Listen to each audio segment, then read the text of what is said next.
Herkese merhabalar, ben Huri. Huri Metek Mutfak'ta kanalıma, mutfağıma hoş geldiniz.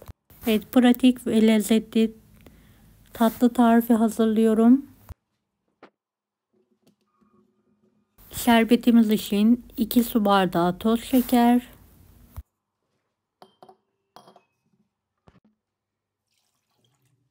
2,5 su bardağı su,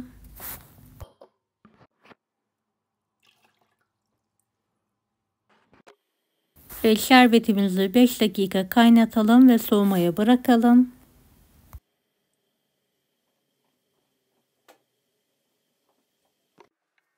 2 adet tam yumurta. Karıştıralım. 1 çay bardağı toz şeker ekleyelim.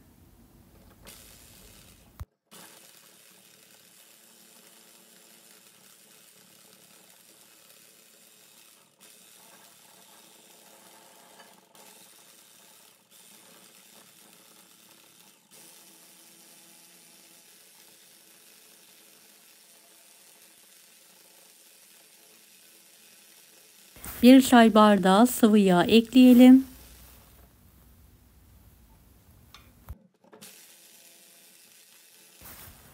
Bir çay bardağı yoğurt.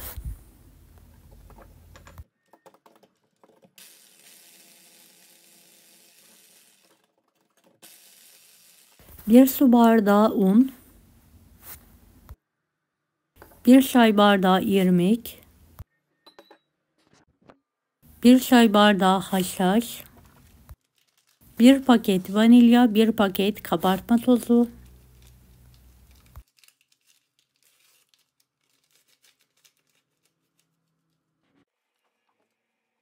Evet, tüm malzemeyi karıştırarak homojen bir hale getirelim.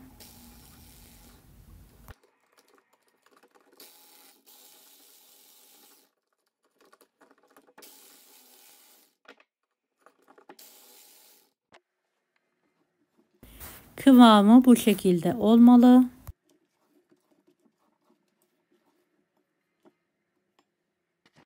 Tavamızı yağladıktan sonra harcımızı dökelim.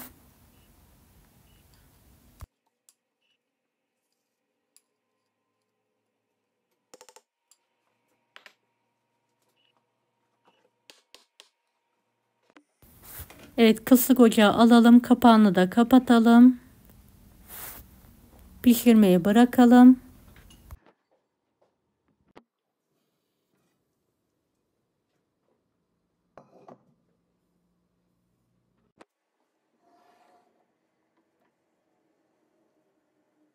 Bir fırın kağıdı yardımıyla ters çeviriyorum.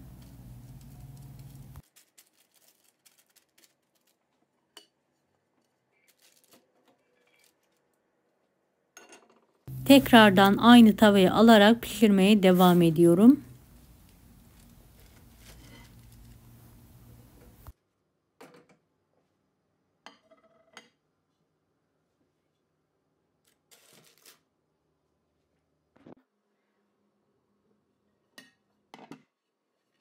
Evet, belli bir süre geçtikten sonra altındaki kağıdı da çıkartarak diğer tarafı nar gibi kızarana kadar pişirmeye bırakıyorum.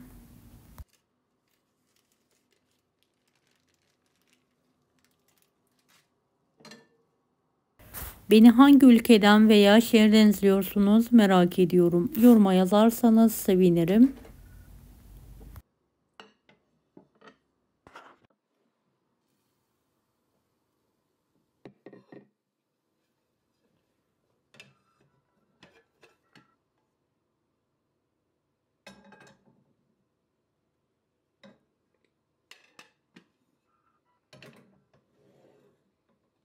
Evet, böyle kontrol ederek kenarlarını kızartarak döndüre döndüre tavada ocağın üzerinde tatlımı pişiriyorum.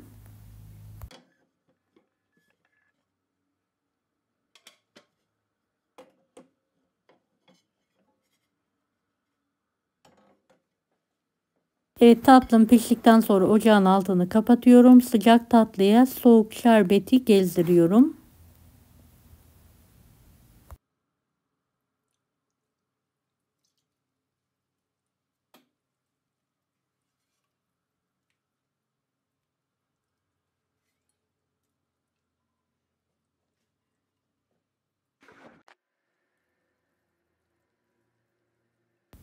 Soğuk şerbeti de gezdirdikten sonra en az 3 saat tatlımı dinlendiriyorum. Evet, Antep fıstığı ile süsleme yapıyorum. Evet, hamur kartıyla tatlımı kesiyorum.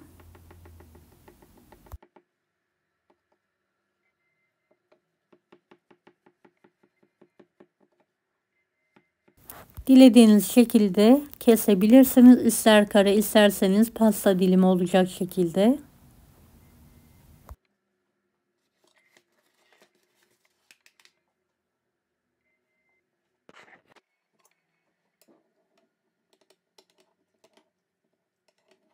Deneyecek olan herkese şimdiden kolaylıklar dilerim. Kanalıma ücretsiz abone olmayı unutmayın. Allah'a emanet olun. Hoşça kalın. Daha farklı tarifler için bunları da izlemeyi unutmayınız. Kolay gelsin herkese.